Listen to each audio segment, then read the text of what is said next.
দর্শক, আপনারা দেখছেন মুর্শিদাবাদ বার্তা নিউজ। আমি সঙ্গে আছি আপনাদের সকলের বন্ধু সানারুল শেখ। আজকে উপস্থিত হয়েছি বহরমপুর লোকসভা কেন্দ্রের আলোচ্য বিষয় নিয়ে। আমরা আজকে আলোচনা করতে চলেছি বহরমপুর কার দখলে, কার হাতে থাকতে পারে বহরমপুর। এবার 2024-এর দিল্লির যে সাংসদ নির্বাচন, সেই সংসদীয় নির্বাচনে বহরমপুর লোকসভা কার হাতে থাকতে পারে? তৃণমূল, বিজেপি, কংগ্রেস এবং সিপিআইএম জোট, তারা সকলেই তাদের নিজেদের মতো করে প্রার্থী দিয়েছেন।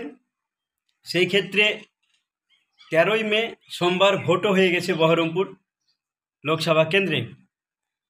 আমরা এর আগে সোশ্যাল মিডিয়া তথা মুর্শিদাবাদ বার্তা ফেসবুক পেজ এবং ইউটিউব চ্যানেলে আমরা বহরমপুর লোকসভা কেন্দ্রীয় নির্বাচনে কে জিততে পারে, মানুষ কাকে চাইছে, সেই বিষয়ে আমরা মতামত চেয়েছিলাম।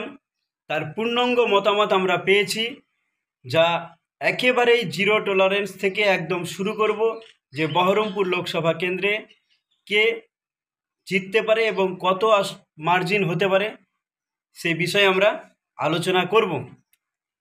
তার আগে বলবো দর্শক, আজকের যেই মূল আলোচনা, সেই আলোচনায় যাওয়ার আগে ছোট্ট একটি রিকোয়েস্ট, আমার চ্যানেলে যদি নতুন হয়ে থাকেন অবশ্যই মুর্শিদাবাদ বার্তা ইউটিউব চ্যানেলটি সাবস্ক্রাইব করবেন এবং পাশে থাকা অল নোটিফিকেশন অন করে দেবেন, যাতে সবার আগে আমার ভিডিও আপনার কাছে পৌঁছে যায়। এবং যারা ইতিমধ্যে সাবস্ক্রাইব করে রেখেছেন মুর্শিদাবাদ বার্তা ইউটিউব চ্যানেল, তাদেরকে অসংখ্য ধন্যবাদ। তো চলুন ভিউয়ার্স, অনেক কথাই হলো, আর বিলম্ব না করে এবার মূল আলোচনায় আসা যাক। বহরমপুর কার দখলে, কে জিততে পারে বহরমপুর লোকসভা কেন্দ্রে এবং কত ভোট পেয়ে জয়ী হতে পারে। সোশ্যাল মিডিয়া প্ল্যাটফর্মে যে মতামত এসছে, শতকরা 100% মতামত আমরা তুলে ধরব। সেই ক্ষেত্রে প্রথমে আসি তৃণমূলের যিনি ক্যান্ডিডেট ইউসুফ পাঠান, গুজরাট থেকে এসছেন বহরমপুর লোকসভা কেন্দ্রে। তিনি তৃণমূলের হয়ে প্রতিদ্বন্দ্বিতা করেছেন। তিনি এই মুহূর্তে রাজ্য রাজনীতির যে আভাস, জনমত যে সমীক্ষা এবং ভোটার, বহরমপুর লোকসভা কেন্দ্রের ভোটার আম জনতা যে মত দিয়েছেন, সেই ক্ষেত্রে তিনি 25 থেকে 33% ভোট পেতে পারেন, কিংবা তার কমও হতে পারে। এইটা যিনারা ভোটার, যিনারা ভোট দিয়েছেন, যারা মত প্রকাশ করেছেন 13ই মে, তাদের পক্ষ থেকে একটা রায় এসছে আমাদের মুর্শিদাবাদ বার্তা ফেসবুক পেজ এবং ইউটিউব চ্যানেলের মাধ্যমে। অন্যদিকে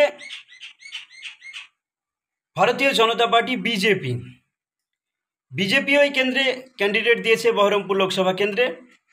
বিজেপির যিনি ক্যান্ডিডেট ছিলেন আপনারা জানেন, বিশিষ্ট চিকিৎসক নির্মল সাহা বিশিষ্ট চিকিৎসক।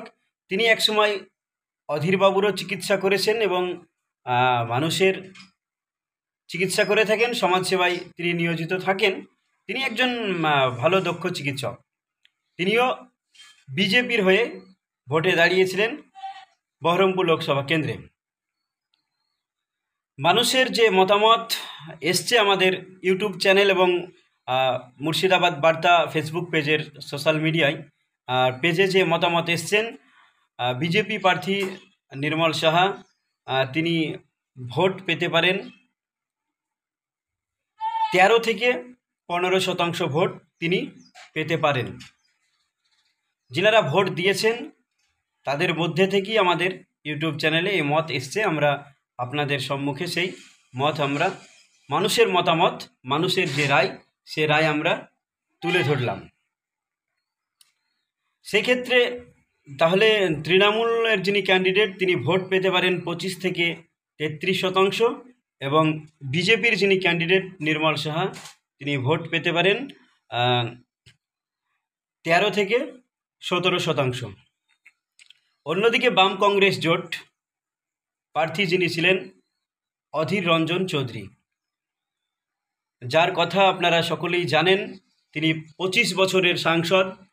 দিল্লির পার্লামেন্টে তিনি মোদির বিরুদ্ধে দাঁড়িয়ে চোখা চোখা ভাষণ দেন, মানুষের নানা সমস্যার কথা তুলে ধরেন।